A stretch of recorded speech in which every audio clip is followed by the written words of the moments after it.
Kami bersyukur oleh karena kebaikan Tuhan yang boleh mengumpulkan kami untuk beribadah kepada Tuhan pada pagi hari ini.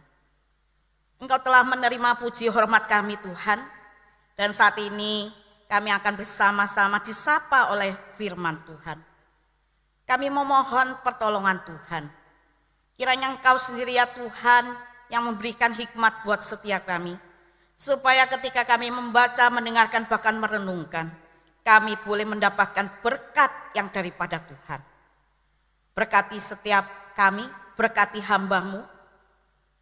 Kami siap mendengarkan firman-Mu saat ini Tuhan. Kami serahkan jam ini hanya di dalam tangan kuasa Tuhan. Di dalam nama Tuhan Yesus kami sudah berdoa. Amin. Selamat pagi Bapak Ibu Saudara yang dikasihi Tuhan.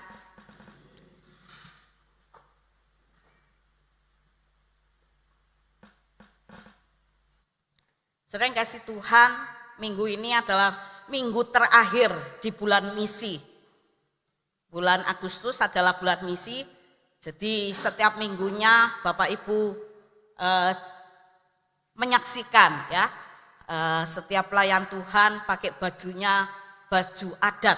Itu menunjukkan betapa Indonesia itu punya banyak suku bangsa, dan juga mendorong kita untuk mendoakan suku bangsa itu supaya mereka juga mendengarkan Injil Tuhan. Nah, minggu ini adalah minggu terakhir. Jadi minggu ini Bapak Ibu terakhir melihat kami berpakaian seperti ini ya. Minggu depan kita pakai baju normal kembali. Ya, Bapak Ibu, karena minggu ini adalah minggu terakhir di bulan misi. Kita diberikan tema yang cukup menarik, yang jadi pertanyaan, ditutup dengan pertanyaan saudara. Pertanyaannya adalah, bermisi itu untuk siapa? Ini enggak ada ini nih kah? Sebentar, enggak bisa. Ya, bermisi untuk siapa? Saudara, ditutup dengan pertanyaan. Pertanyaan ini berlaku untuk setiap kita pada pagi hari ini. Dan untuk mendapatkan jawabannya, saya mengajak setiap kita untuk buka bagian firman Tuhan dalam 1 Korintus 1 ayat 10 sampai 17. 1 Korintus 1 ayat 10 sampai 17. 1 Korintus 1 ayat 10 sampai 17. Jika sudah mendapatkan, saya mengajak setiap kita untuk kita membaca secara bergantian. Saya ayat yang ke-10, silakan Bapak Ibu ayat yang ke-11, demikian seterusnya sampai ayat 17. 1 Korintus 1 ayat 10 sampai 17, demikian firman Tuhan. Tetapi aku menasehatkan kamu, saudara-saudara, demi nama Tuhan kita Yesus Kristus, supaya kamu seia sekata dan jangan ada perpecahan di antara kamu. Tetapi sebaliknya, supaya kamu erat bersatu dan sehati sepikir.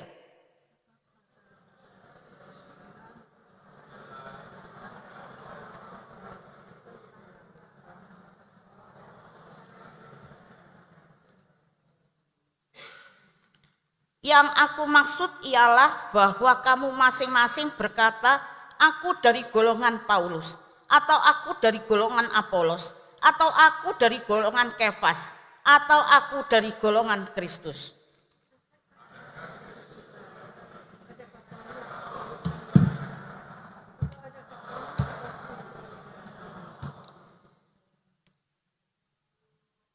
Ayat yang ke-14.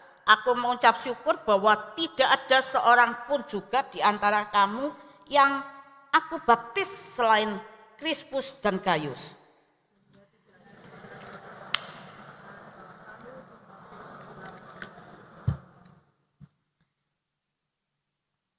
Juga keluarga Stefanus yang aku yang membaptisnya. Kecuali mereka aku tidak tahu. Entah ada lagi orang yang aku baptis.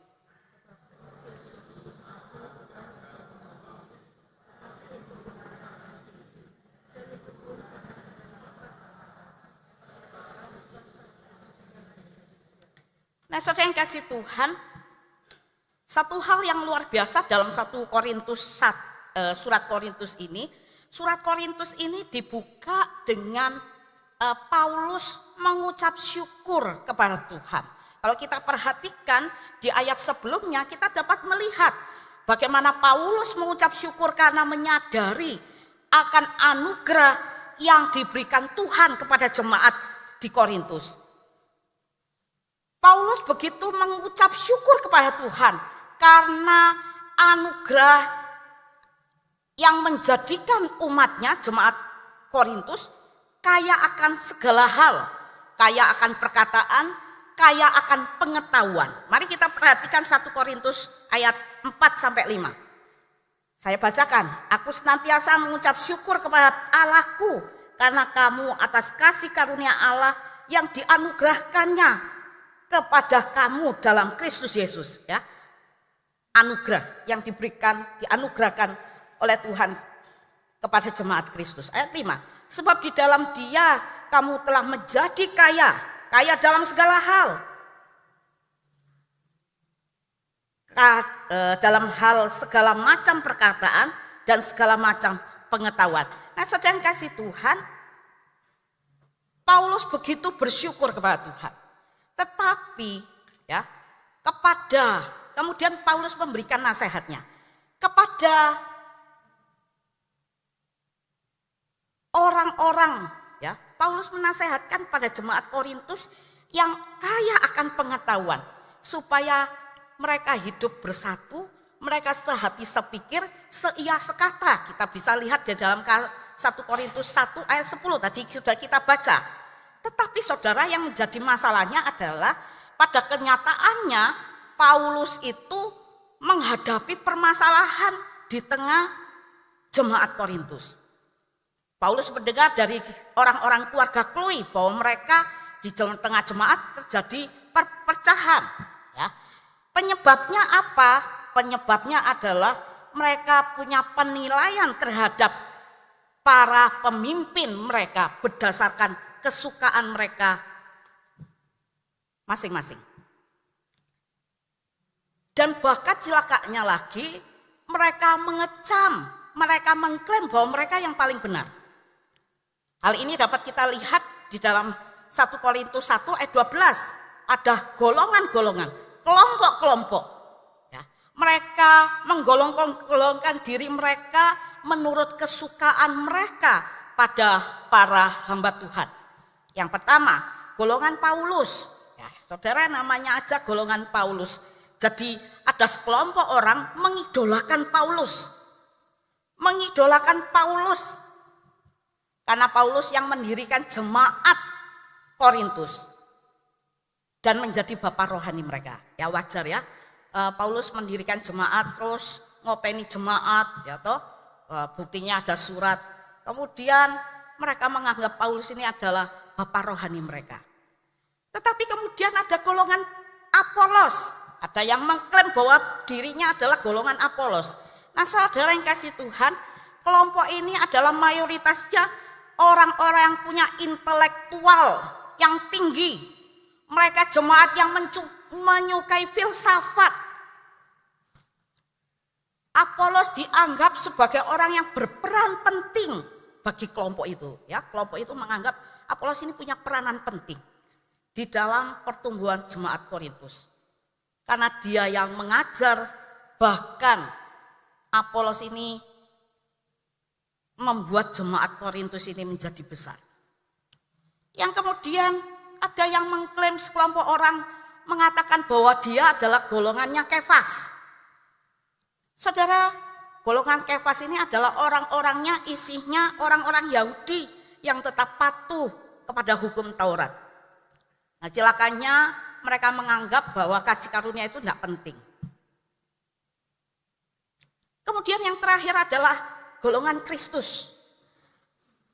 Golongan ini isinya adalah orang-orang yang menganggap dirinya lebih benar, lebih baik daripada kelompok yang lain. Dan mereka mengklaim bahwa mereka punya hubungan dengan Kristus.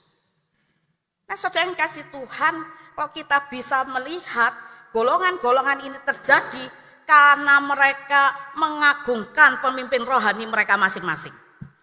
Saudara, pengagungan yang didasarkan pada kekaguman yang berlebihan. Mereka mengagungkan karena kagum kepada Paulus, Apolos, Kefas. Mereka kagum. Dan saudara yang kasih Tuhan, kekaguman yang berlebihan dapat membawa semangat favoritisme. Semangat favoritisme ini menimbulkan penilaian yang berbeda-beda. Dan penilaian yang berbeda-beda itu dapat merusak kesatuan tubuh Kristus. Inilah yang sedang terjadi di tengah jemaat Korintus. Saudara, mungkin kita juga pernah menjumpai, ya. Kita pernah menjumpai, bahkan mungkin kita juga sedang melakukan, sedang dan pernah melakukan. Mengidolakan hamba Tuhan tertentu. Saya mengidolakan hamba Tuhan yang pertama. Oh, hamba Tuhan A misalnya. Hamba Tuhan A ini, waduh lembut, apa wis pokoknya apik lah, ya toh. Terus yang kelompok lainnya mengidolakan hamba Tuhan yang kedua, hamba Tuhan B. Sedikit-sedikit hamba Tuhan A, kelompok satunya. Kelompok satunya dikit-dikit hamba Tuhan B. Apa-apa hamba Tuhan A, apa-apa hamba Tuhan B. Dan lebih parahnya, ini terbawa di dalam ketika para hamba Tuhan itu membuat satu program, ya, kegiatan. Ketika hamba Tuhan A membuat program, sekelompok orang ini pendukung hamba Tuhan A, dukung setengah mati, dukung support, mendukung sedemikian rupa, baik dana, pikiran, tenaga, dan sebagainya. Tetapi ketika hamba Tuhan yang lainnya membuat proyek atau kegiatan, saudara, kelompok yang mendukung hamba Tuhan A ini cuek, tidak mendukung, tidak support, dan sebagainya. Atau sebaliknya. Saudara, inilah yang sering terjadi, yang sering membuat terjadinya pepecahan di dalam sebuah gereja. Saudara, sebetulnya ketika kita nggak mau membuka diri untuk satu orang yang kita kagumi, kita hanya mau membuka diri untuk satu orang yang kita kagumi, atau dengan kata lain, kita mengidolakan satu orang, itu sebetulnya kita sedang membatasi diri kita sendiri. Kita mempersempit diri kita, sehingga kita tidak bisa menerima berkat dari orang lain yang tentunya akan menjadi berkat untuk kita. Nah, saudara yang kasih Tuhan, bagaimana sikap Paulus di dalam melihat kenyataan ini? Saudara, dalam situasi yang tidak menyenangkan ini, Paulus memiliki sikap. Kalau kita perhatikan di ayat 17 itu dikatakan sikap nyata dengan jelas sikapnya Paulus. Saudara, Paulus tidak terjebak. Paulus tidak terjebak. Ini ya. Sorry.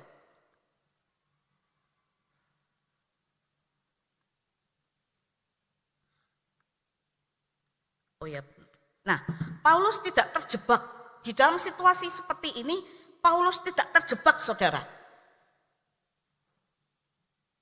Paulus tidak mau menikmati pengagungan. Paulus tidak mau melibatkan dirinya di dalam kompetisi para hamba Tuhan ini. Dia nggak terjebak.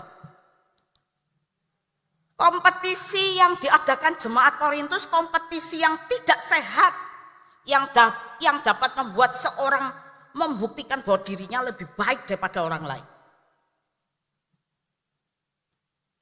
Demikian juga kalau kita perhatikan ada golongan Kristus, ya.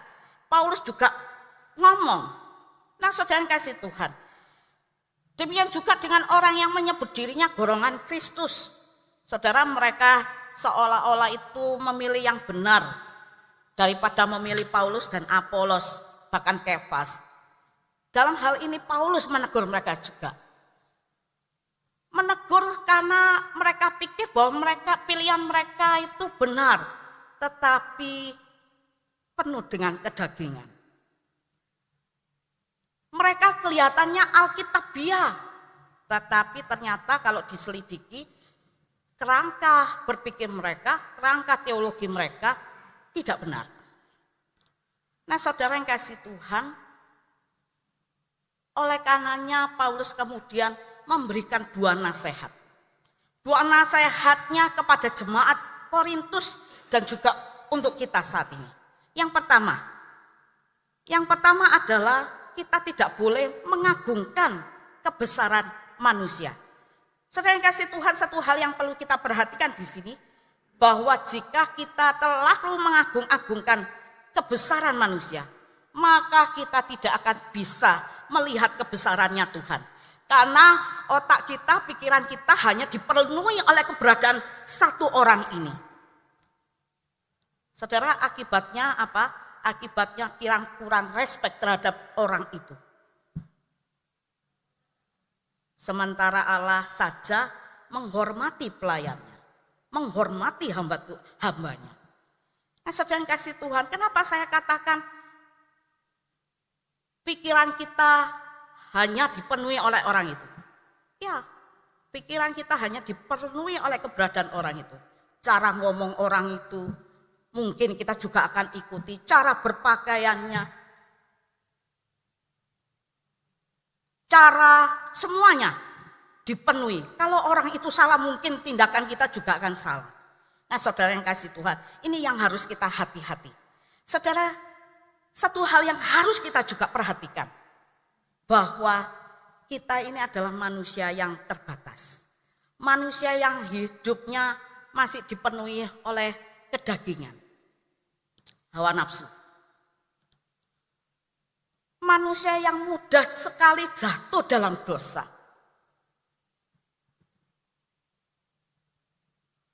Dalam hal ini adalah dosa kesombongan. Ketika kita mengidolakan orang tersebut, wah semua saya, misalnya Yulia, semua Yulia, wah Yulia. Saudara, lama-lama saya bisa tinggi hati, lama-lama saya bisa jatuh sombong karena ini. Nah, Bapak Ibu saudara yang kasih Tuhan, saudara, ketika kita mengagung-agungkan kebesaran manusia, sekali lagi kita akan mendorong dia jatuh dalam dosa. Mari kita mau belajar melalui dalam nasihatnya Paulus. Paulus mengajarkan kepada jemaat Korintus dan kita supaya kita melihat semua hamba Tuhan itu sama. Bukan hanya satu yang menonjol, tapi semua sama. Semua hamba Tuhan itu adalah hamba Tuhan yang sementara waktu dipercaya oleh Tuhan untuk menggembalakan, untuk mengajar umatnya. Dengan demikian kita tidak melihat kebesaran manusia, tetapi yang kita lihat hanya kebesaran Tuhan. Yang kedua yang mau disampaikan oleh Paulus, yang kedua adalah prinsip pelayanan yang sesungguhnya adalah memuliakan Tuhan. Saudara, Paulus kita bisa lihat di dalam 1 Korintus 16 ayat 14. Di situ dapat kita lihat. Nah, masih di 1 Korintus ya. Kita perhatikan di ayat 17. Saya bacakan, sebab Kristus mengutus aku bukan untuk membaptis, tetapi untuk memberitakan Injil, dan itu pun bukan dengan hikmat perkataan, supaya salib Kristus jangan menjadi sia-sia. Nah, saudara yang kasih Tuhan, Paulus menyadari bahwa prinsip pelayanan yang sesungguhnya adalah untuk Tuhan, memuliakan Tuhan. Saudara, Paulus menyadari bahwa fokus pelayanannya adalah memberitakan Injil. Walaupun di ayat 13-14 itu disebut Paulus membaptis, tapi cuma 3 orang yang dia baptis. ya, Krispus, Gaius, dan Stefanus, keluarga Stefanus. Cuma lainnya Paulus enggak. Karena Paulus menyadari bahwa fokus pelayanannya adalah memberitakan Injil. Sedang kemudian Paulus dikatakan, Paulus mengajarkan bahwa hikmat Kristuslah yang harus ditinggikan, bukan hikmat manusia. Karena ketika hikmat manusia yang diberitakan, maka salib Kristus akan menjadi sia-sia. Tidak ada gunanya. Dengan kata lain yang mau disampaikan adalah bahwa prinsip pelayanan yang sesungguhnya adalah untuk Tuhan. Pusatnya adalah Tuhan, bukan manusianya. Pusatnya hanya untuk Tuhan, untuk kemuliaan nama Tuhan, bukan untuk kepuasan manusia itu sendiri. Bukan untuk memperoleh puji-pujian, bukan. Makanya Filipi tadi itu dikatakan bukan untuk mendapatkan puji-pujian. Bukan juga untuk memperoleh kemuliaan orang tertentu. Tapi semuanya adalah untuk Tuhan, untuk kemuliaan nama Tuhan.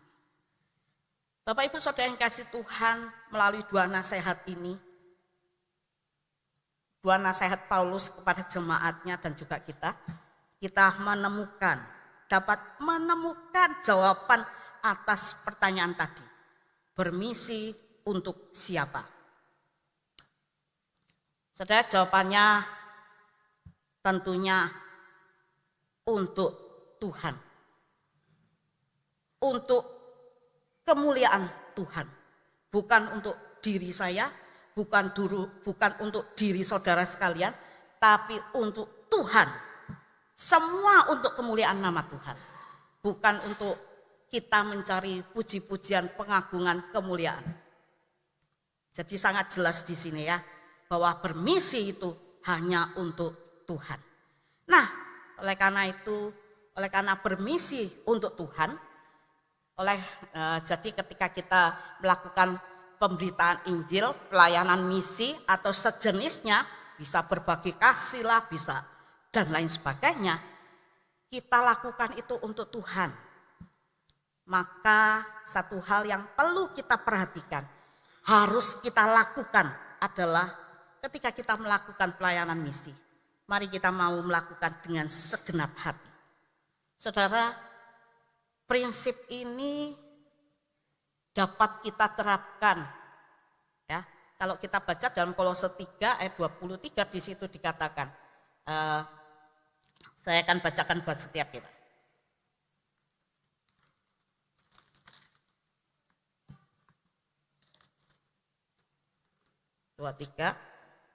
Apapun yang kamu perbuatlah dengan segenap hatimu seperti untuk Tuhan, bukan untuk manusia. Saudara yang kasih Tuhan, memang Kolose 3 ini adalah konteksnya Tuhan dan hamba, tetapi saya pikir ayat ini mengajarkan prinsip yang dapat kita terapkan dalam segala sesuatu. Termasuk di dalamnya adalah pelayanan kita. Termasuk pelayanan misi yang kita ambil bagian di dalamnya. Dalam hal ini memberitakan Injil, berbagi kasih dan sejenisnya. Nah saudara, kalau kita perhatikan di sini kata segenap hati, itu bukan berarti ini berarti bukan hanya sekedar ya. Segenap hati itu artinya bukan cuma sekedar melakukan, bukan juga sembarangan, dengan sembarangan kita lakukan, tetapi dengan sepenuh hati, dengan sungguh-sungguh melakukan pelayanan tersebut. Melakukan pelayanan yang Tuhan percayakan kepada setiap kita. Saudara yang kasih Tuhan, segenap hati itu juga berbicara tentang segenap perasaan. Segenap hati itu juga berbicara tentang segenap kemampuan dan tenaga yang Tuhan berikan buat kita. Segenap hati itu juga berkaitan dengan segenap pikiran. Jadi dengan kata lain, kita harus ya, segenap hati itu kita fokuskan untuk pelayanan misi yang sedang kita kerjakan. Dan tentunya semua itu hanya untuk Tuhan. Untuk kemuliaan nama Tuhan. Bukan untuk manusia yang sedang kita layani. Bukan juga untuk diri kita sebagai manusia dalam hal ini kita mendapatkan pujian dan sebagainya.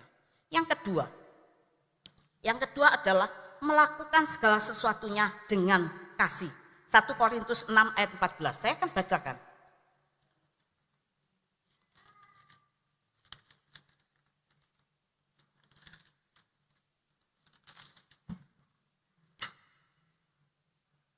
Lakukanlah segala pekerjaanmu dalam kasih. Nah, Bapak Ibu Saudara kasih Tuhan, pada ayat ini Paulus memerintahkan jemaat Korintus untuk melakukan pekerjaan atau pelayanan mereka dengan kasih, bukan dengan alasan lain. Saudara, lakukanlah. Itu kata lakukanlah, itu memakai bentuk kata perintah, dan itu artinya suatu hal yang harus kita lakukan. Kita tidak punya pilihan lain kecuali melakukan, karena perintah. Harus jadi keharusan yang untuk kita lakukan. Mengapa kita harus melayani dengan kasih? Saudara, karena hanya dengan melayani dengan kasih kita dapat memberikan hasil yang lebih baik dan memuaskan, baik untuk orang yang kita layani maupun untuk diri kita sendiri. Saudara, untuk orang lain yang menerima pelayanan misi kita dapat mengalami pertolongan berkat yang daripada Tuhan. Apa berkatnya? Saudara, mereka akan melalui pelayanan kita, mereka dapat percaya kepada Tuhan. Mereka mendapatkan berkat, hidup yang kekal ketika mereka menyerahkan diri mereka kepada Tuhan, percaya dengan apa yang kita lakukan, pelayanan misi kita, pelayanan kasih kita. Saudara, mereka membuka hati untuk terima Tuhan sebagai juru selamat secara pribadi. Itu berkatnya. Mereka boleh mengalami sukacita yang daripada Tuhan. Untuk kita, saudara, kita juga akan bersukacita karena apa yang kita lakukan jadi saluran berkat buat mereka. Nah, Bapak Ibu Saudara yang kasih Tuhan, beberapa waktu yang lalu gereja kita mengadakan pelayanan misi ke Nganjuk. Ini foto-foto mereka. Foto-foto tim misi kita. Saudara,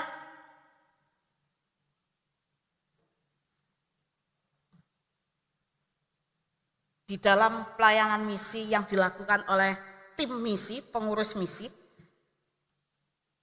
tentu saya yakini bahwa di dalam tim itu ada yang namanya kesehatian. Terbukti di antara mereka enggak ada yang saling menonjolkan diri. Mereka enggak saling egois. Ini aja pakai langkahku aja. Oh, tokcer ini. Enggak ada, saudara. Mereka satu kata, sepakat, dan mereka melakukannya. Saudara, saya yakini juga bahwa ketika mereka menyiapkan pelayanan misi ini, mereka lakukan dengan segenap hati. Tidak dengan asal-asalan, sembarangan. Wis materinya ini ae wis, arek wong desa, wis iki ae. Enggak. Mereka sungguh-sungguh kerjakan. Kan mereka tahu itu adalah pelayanan yang Tuhan percayakan buat mereka. Saudara yang kasih Tuhan, mereka sungguh-sungguh menyiapkan pelayanan misi ini ke Pos PI Nganjuk. Mulai dari survei terlebih dahulu, beberapa orang pergi ke sana, lihat medannya, desanya seperti apa, gerejanya kayak gimana, apa saja. Bahkan ditanya, kamu butuh apa saja sih? Nah, saudara yang kasih Tuhan, kemudian mereka menyiapkan tim misi kita sungguh luar biasa, menyiapkan apa saja yang diperlukan untuk pelayanan misi di Jemaat Nganjuk ini. Mulai dari pembinaan tim multimedia, mereka butuhkan itu. Tim multimedia kita turun ke sana, memberikan pembinaan, memperlengkapi tim multimedianya Nganjuk. Sampai mereka juga tim misi kita mengadakan pengobatan gratis. Bahkan saya dengar ada jemaat, satu orang jemaat belum percaya Tuhan, sakit, diterno pendeta hari pulang, dimasuk no Injil dikhotbahi titik-titik ya, diberikan Injil keselamatan sama Losahari. Luar biasa. Mereka Losahari ini ngantar sampai ke rumah. Ngantar pulang bapak yang sakit ini. Kemudian pembinaan guru sekolah minggu. Yang terakhir adalah pembinaan guru sekolah minggu. Saudara yang kasih Tuhan, saya yakini bahwa ketika mereka melakukan pelayanan ini, pelayanan misi ini, ada kasih di dalamnya. Terbukti orang-orang Nganjuk itu bersuka cita, sungguh bersuka cita. Bahkan yang nyata adalah mereka mau dikunjungi lagi. Mereka rindu pembekalan diberkati oleh setiap tim misi kita ini. Sampai ada yang tanya, kapan lagi diadakan? Saudara, mereka begitu rindu dan begitu haus. Saudara, tim misi kita bagaimana? Tentu saja anggota tim misi kita itu bersuka cita, senang mendengarnya. Senang karena apa yang diperbuat, apa yang dilakukan jadi berkat buat setiap mereka. Dan yang terutama, saya pikir setiap anggota tim misi yang ada itu bersuka cita karena apa yang dilakukannya adalah semuanya untuk Tuhan. Saya pikir setiap anggota tim misi enggak ada yang katakan ini loh aku. Enggak ada. Semua untuk kemuliaan nama Tuhan. Semua hanya untuk Tuhan. Saudara, bagaimana dengan setiap kita? Apa yang menjadi motivasi kita ketika kita melayani Tuhan di dalam pelayanan misi ini? Setiap setahun sekali kita mengadakan pelayanan misi, berbagi, ya. Kita mengumpulkan uang karena ada doa puasa, jadi uang makan kita sisihkan untuk kita persembahkan di gereja. Saudara, ketika kita menyisihkan uang kita, apa motivasi kita? Ketika kita ikut ambil bagian di dalam kelompok-kelompok kecil berbagi kasih, apa motivasi yang ada dalam hati kita? Apakah kita hanya untuk mau dipuji, ini loh sumbanganku akeh? Apakah itu? Bapak Ibu Saudara yang kasih Tuhan, biarlah melalui firman Tuhan pada pagi hari ini boleh menolong kita. Menolong kita untuk memurnikan motivasi kita di dalam kita melakukan pelayanan misi. Sekali lagi, yang terutama adalah Tuhan, bukan diri kita. Kiranya Tuhan boleh menolong dan memberkati kita. Amin. Minta kesediaan Pendeta Meling untuk berdoa.